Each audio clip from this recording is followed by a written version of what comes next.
What is up, team? Welcome back to the Red Storm Rapid Reaction Podcast. I'm Pat Kane, a special edition today. I'm joined by the not-so-brothers Grimm, Cole and Sean Latshaw. We're here to discuss the 13-man roster that now St. John's has. They had it before May of 2025, so you can tell Rick Pitino and his staff were hard at work to get this team set. 13 strong. There's possibility we might, add a couple more. Maybe the roster does increase to 15. We'll see if that rule goes into play, but regardless, you can't sit still. Rick Pitino's not sitting still. Cole, Sean, how do you feel about the 13 guys we got so far? You never know with Rick Pitino. We can never for sure say the roster's set and done for. I am ready for basketball to start up now. Is it November? Can't wait. Still salty about how that Arkansas game prematurely ended our season. Ready to get the boys back out there. Ouch. Don't bring it up, please. Yeah, just can basketball season start tomorrow already? I feel like, it's it's been forever since the last game. Just excited to get back into it for a little redemption for sure. Yeah, excited. I guess that's the bad thing about picking up players so quickly is it doesn't last as long into the summer to carry or bridge that gap to the start of the season. Leaves us here with more time on our hands to do some podcasts discussing the team. Like we said, the 13 guys we do seem pretty set. I love the look of the roster we do have. There are some guys still in draft limbo, the draft process, really good college players. R.J. Lewis, Jameer Watkins, Boogie Flan, some guys who have been mentioned in St. John's circles for one reason or the other. I won't be particularly losing sleep at night tracking these guys, seeing where they might land on mock drafts. I know my man Cole in the middle here has his hands up. Cole, I will be losing sleep. I will be tracking mock drafts to see where Boogie Flan's going in those mock drafts. I will be keeping tabs on RJ Lewis, seeing what's going on. I think there's still a little bit of uncertainty with our point guard role. We've talked about that after the Dylan Darling commitment. Obviously, Darling stepping up a lot in competition coming from the Big Sky. Ian Jackson, elite talent, but who hasn't played the point yet at the collegiate level. I mean, we're asking a lot from those two players. I would love a Boogie Flan maybe to think this second round projection, I'm not really feeling it. Maybe I want to go play for Rick Pitino. Maybe I want to go make another $4 million of Mike Rapoli's money. I don't know. It makes a lot of sense. Maybe. I don't know. Who am I? I'm not his agent. I don't know what's going on. So he's losing sleep, Sean. He's got a little anxiety about the point guard position. Your thoughts on the point guard spot? Are you also tracking mock drafts to see where Boogie Flan might fall to? Yeah, I mean, honestly, I think where a lot of the craziness comes from St. John's fan base is just how much sense it makes for all parties involved with the Boogie Flan situation. If he's getting mocked to that second round, and how are we gonna, he could come back to school, learn under Rick Pitino, boost his draft stock, make significantly more money than he would be in that G League swing contract. Come home and play for the hometown team, be a part of possibly a national championship, get to play with your buddy Ian Jackson. It just makes a whole lot of sense. I think where a lot of the anxiety and trepidation comes from is because St. John's has done so well in the transfer portal. And we can all agree that beyond the point guard position, which there's just a lot of uncertainty, this is a Final Four national championship caliber team, and having that kind of outlier, that kind of sore thumb of the point guard position kind of hanging over you. Ian Jackson, obviously a 5-star talent, national championship type of player, hasn't played point guard, even dating back to high school. Dylan Darling, you really don't know what that step up in competition ever is going to look like. We can look at all the stats and everything like that. Is it going to be an Aiden Mahaney situation where you have a national championship caliber roster, a 2-time repeating national champion planning on getting to a third, and the point guard position doesn't work out? Aiden Mahaney doesn't work out for UConn the way they thought. All of a sudden you have a rudderless boat and just a team that couldn't get anywhere without a point guard. Or is our additions, are they going to look like Walter Clayton? It's just the unknown that I think is driving everybody crazy, because we have studs. We have studs every other spot. And it's like that uncertainty at one is just driving people nuts. But who knows? But the Boogie Flan situation, maybe that works out and we got nothing to complain about. And we're gonna have to have our that too, saying we have studs at every other position. I mean, we have a stud at point guard too. It's just we haven't seen him play the point guard position I trust Rick Pitino when he says that he will be one of the next great St. John's point guards. I don't think that's just coach speak, but I would feel a lot better about it if Ian Jackson played an entire year at North Carolina playing the point and averaged a 3-to-1 assist to turnover ratio. We haven't seen that yet. So sure, some uncertainty exists. Hassan Daria catching a ricochet shot there from brother Sean, rudderless ship. But valid concerns. And Aiden Mahaney, that's a smaller point guard coming from a smaller conference.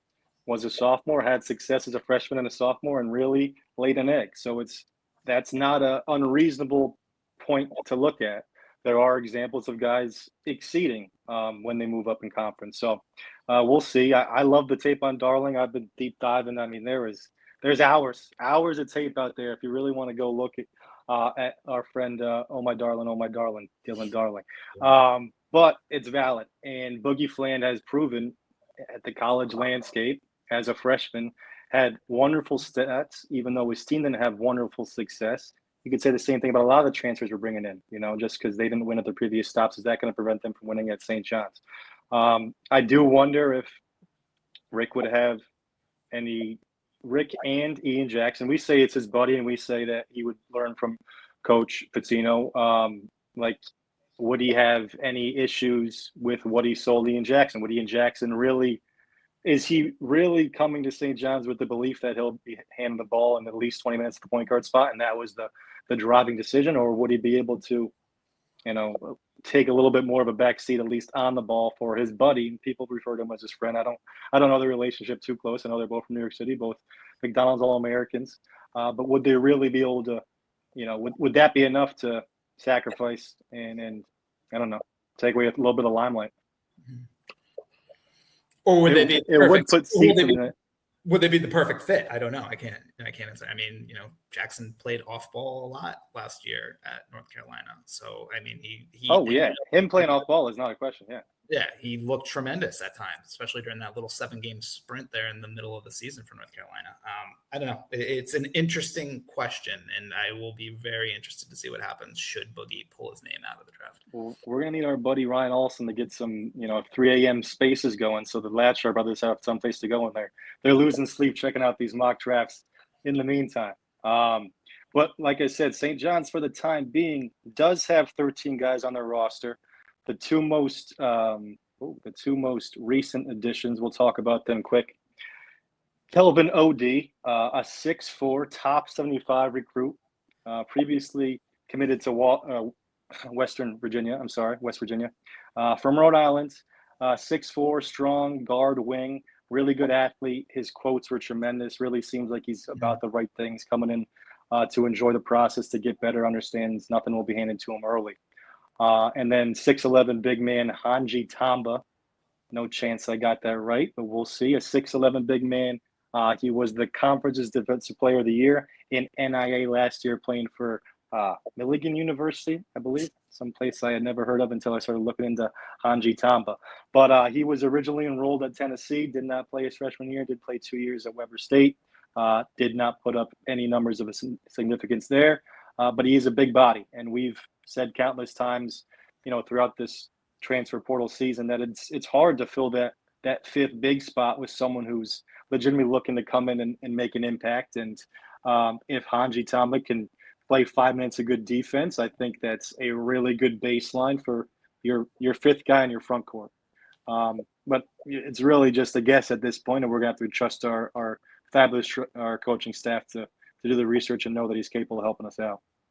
Thoughts here, Sean or Cole, on Kelvin or Hanji?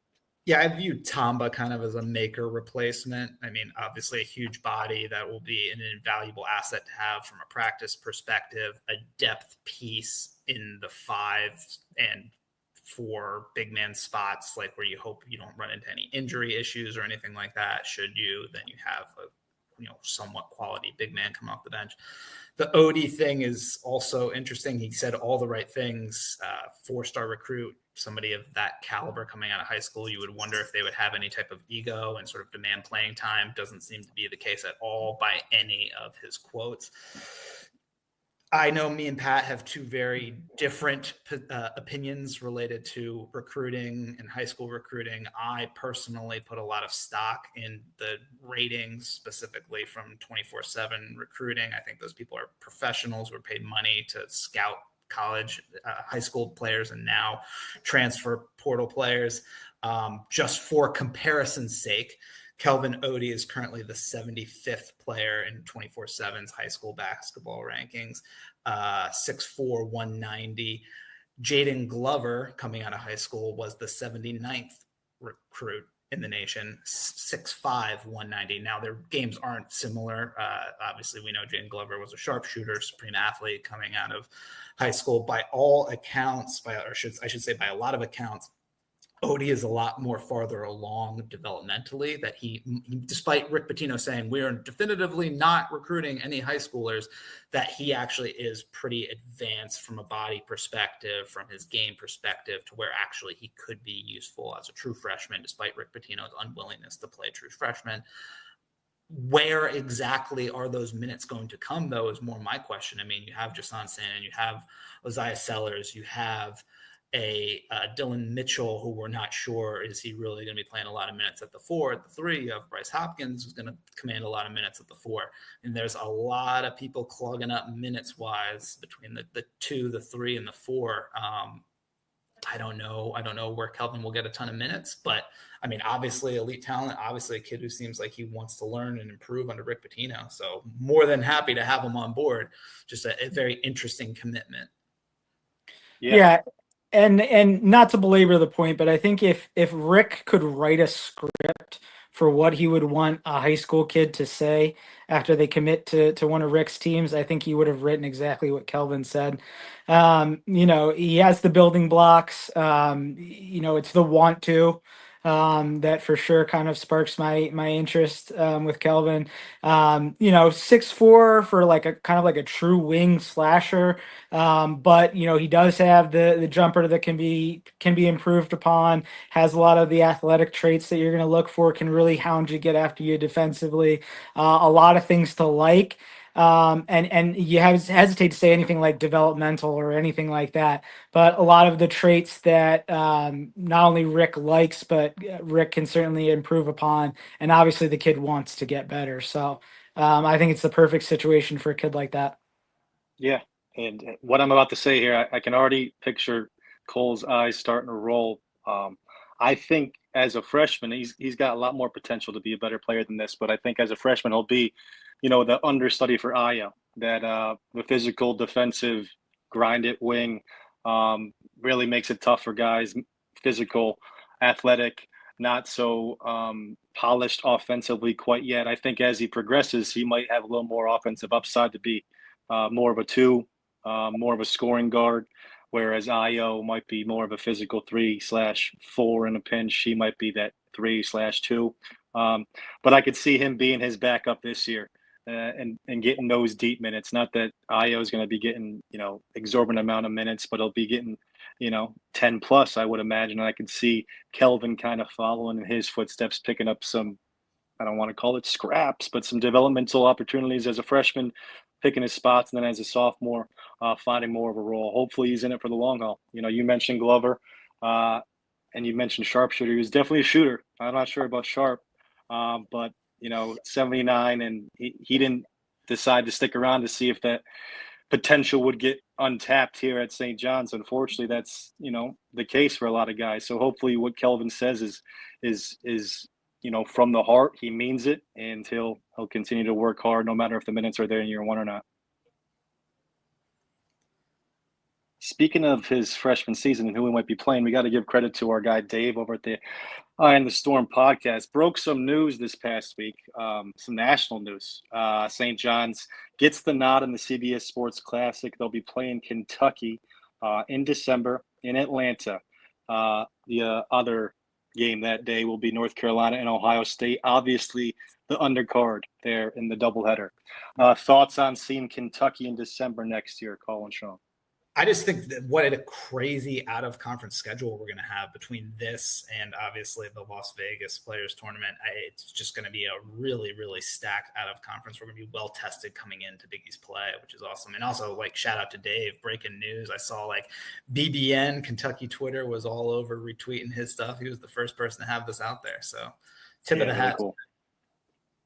Yeah, and this was kind of some of the stuff that we knew was going to come to fruition when you get a guy like Rick Pitino to be your head coach. I remember a time not too long ago where it was hard to see St. John's in national media and getting this type of publicity and all of that kind of stuff. And now you got blue bloods chomping at the bit to kind of be involved with what we have going on here. It's fantastic. Get him to play Kentucky. Can you imagine like the news cycle, like what's going to be like going on? People are going to be losing their minds over that game. Exciting stuff. Cool. Yeah. I mean, think about the fact that St. John's is discussed. Like this would have been this would have been a Kentucky versus UCLA game.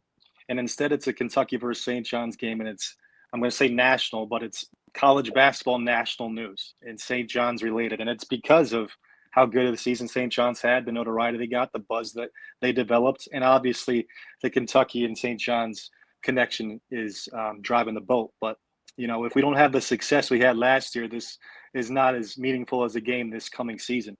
You can see the early, way too early top 25 list coming out daily. Some notable ones that I saw, and keep in mind, this is with this roster we have now, 13 guys. We'll see what happens between now and the start of the season. ESPN has us third. Johnny Fanta has us second. 1-3 has us seventh. That was the lowest I saw. CBS second, and Goodman had us fifth. UConn was in the top 10 of 4 of those 5 rankings. Creighton was in the top 25 in 4 of those top rankings. So those 3 Big East teams getting the most press early on in terms of next year's projections. Did ESPN have UConn 2? ESPN had UConn 2. Yeah, that was the highest anyone had. I'll be showing up at their doors with a pitchfork. Jeff Borzillo. Yeah, go ahead, find him. ESPN had us 3, UConn 2, Purdue 1, Creighton 19.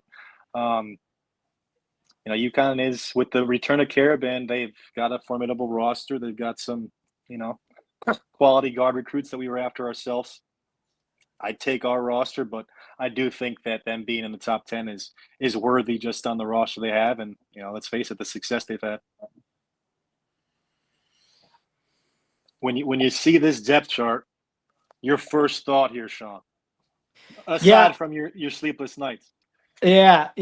An embarrassment of riches. Obviously the talent jumps off the page. Not to beat a dead horse, but you just kind of look at that point guard position.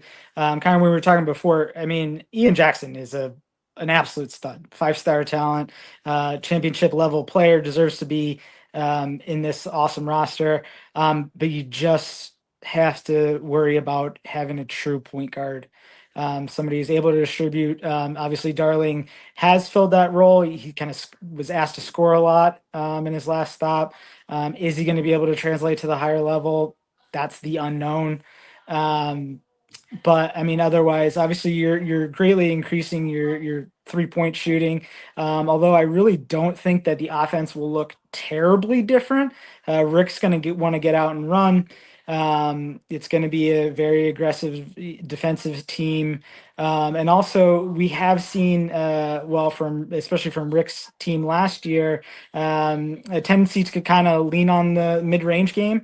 And from what little I have seen of Sannon and Sellers, and Jackson to a certain extent, guys that are certainly willing to operate in that range. Obviously, you're going to see the 3-point shooting kind of go up a tick, but I will say that I do think that mid-range game will be a big part of our offense next year, and it will look something similar to what we saw this year. So the mid-range game isn't going away for St. John's, even without Danis, even without Kadari. Some mid-range assassins. Sean says it will still be live and in action next year.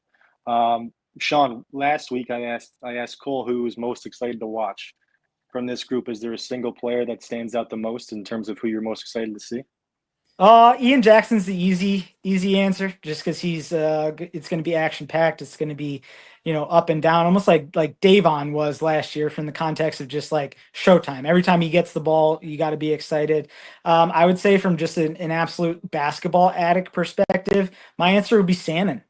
I love what he brings to the table. I love his scoring prowess.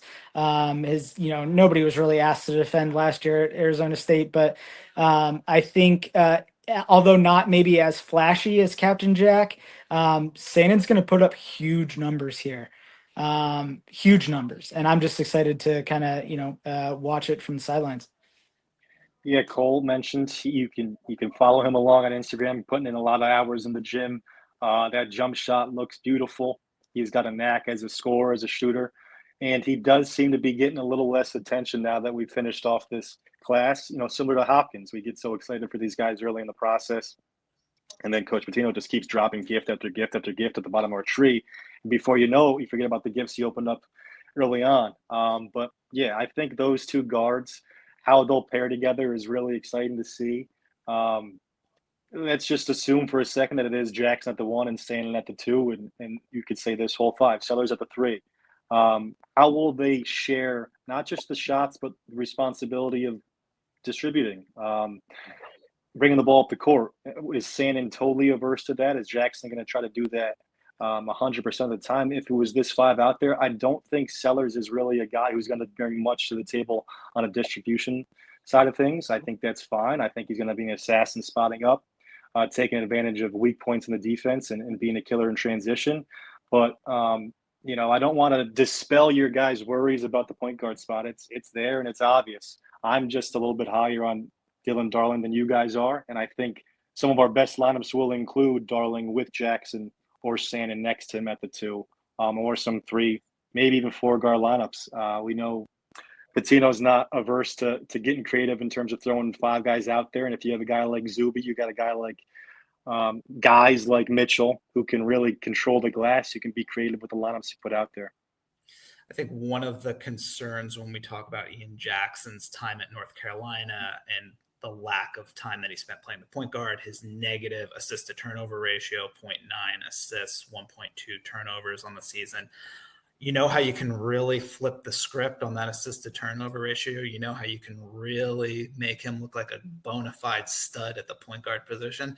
That's by surrounding him with dead-eye shooters like Jason Shannon and Isaiah Sellers, and even to a lesser extent of Bryce Hopkins at the 2, 3, and the 4. I mean, that is a deadly, deadly shooting lineup for a point guard who can create for others. If Ian Jackson can get the ball into the hands of those shooters, we know he can take people off the dribble. We know he can get into the ability to create for himself off the dribble. If he can then be able to feed out to those shooters, like after beating his man, I mean, those assist numbers are going to go to the moon. Yeah. I can't wait for the first Ian Jackson, the lefty, 3-point shot in the corner, and watch Cole go crazy on the sidelines. And the roof's going to explode. It's easy. I agree with your starting 5 that we have here on this depth chart. I think that's the natural starting 5 for me. But I think the real piece that I can't quite yet wrap my head around is Dylan Mitchell. I just think he's such a Swiss Army knife. I think you could see him play time at the 3. I think he will back up Hopkins a lot at the 4. I think Rick might even go super, super small at times and have him play a little bit at the 5. He has post skills. You see it on offense. I just think he is such an insane uber athlete that does so many unique things on the court. I think it's going to be hard to leave him off the floor. And what does putting him into these type of lineups do? Does that mean that then you're trying to figure out who plays the 2 between Jason Shannon and Isaiah Sellers? It creates so many different interesting position battles by what you do with Dylan Mitchell and the fact that he can fit into so many different positions. Yeah, he's like silly putty, man. You just put him out there and he'll conform to whatever the team needs. And a piece that the team really didn't have similar to that, Prey, I've said at the 4 and the 5 is similar, but Mitchell's a lot more versatile, can go down to that 3 and can slide his feet and keep up with those guards and those wings better. I was thinking about RJ Lewis, and, I'm going to look back with great memories of RJ, and I hope next year he's not in college playing somewhere else besides St. John's. But a player like RJ, like if St. John's was to go against a guy like that, a 6'7" athletic wing, and we didn't have Mitchell, like that's a tough matchup. That's a tough matchup for Bryce Hopkins to keep up with. That's a big matchup for Sandin or Sellers to size up against, or to ask Ayo to play mega minutes. So Mitchell covers a lot of that. Those 6'6" to 6'9" scoring wings who you might come across, a Cooper Flagg, someone like that who might be the difference between getting stopped in the second round or advancing the Sweet 16 to the Elite Eight. So, it'll be interesting to see where he fits in, but he's going to be a big difference. Yeah, and what I would say about Dylan Darling, and not to rewind too far, but I wouldn't say that we're not as high, and I can't speak for Cole, but I wouldn't say that I'm not as high on Dylan Darling as much as I just don't know. It's so hard, and like I don't pretend to be a professional scout or anything like that. It's so hard to translate the tape, the statistics, the percentages, the analytics from the lower division to the higher division. So it's not as much as a we're not as high. It's just I just don't know what he's going to look like. So it's that uncertainty that kind of drives you a little nuts.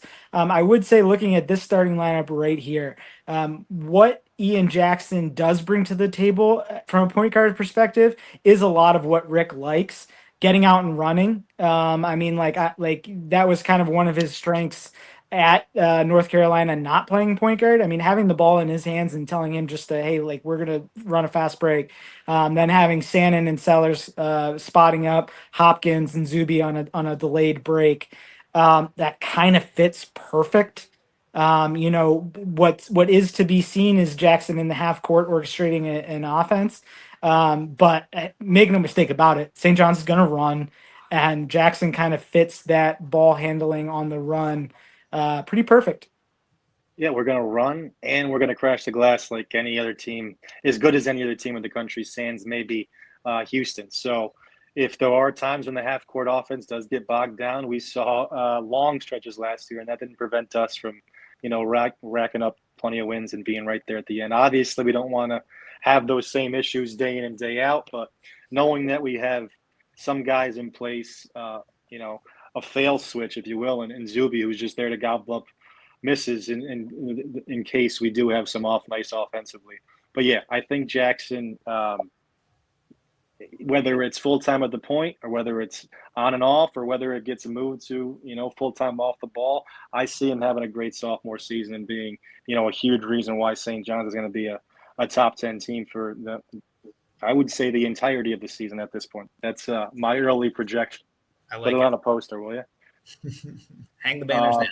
Yeah, I mean, before we get out of here, guys, I mean, I'm going to open the floor up to the brothers here, and anything on your mind, any topics you want to discuss, any potential weaknesses, strengths you want to go over again about this team we got in front of us.